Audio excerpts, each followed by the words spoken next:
La crise diplomatique entre le Maroc et l'Espagne, provoquée par l'hospitalisation en catimini du chef des séparatistes du Polisario par Madrid, continue de faire réagir, notamment après l'entrée de plusieurs milliers de migrants dans la ville occupée de Ceuta.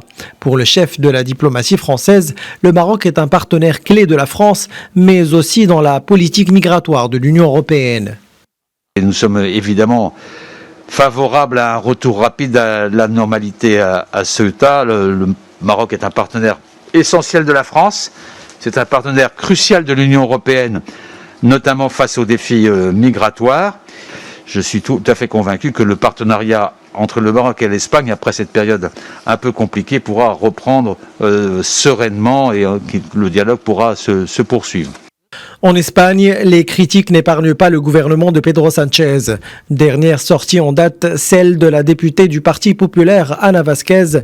L'élu de droite a souligné lors d'une émission télévisée sur la chaîne locale 24 Horas les incohérences du gouvernement espagnol quant à l'entrée clandestine de Rallye avec la bénédiction des autorités de Madrid. Pour ce qui est de la question du Sahara marocain, remise en question par l'Espagne, favorable à un référendum d'autodétermination, la députée a affirmé que cette solution est impossible à cause des difficultés de recensement de la population et que cette question relève de l'ONU.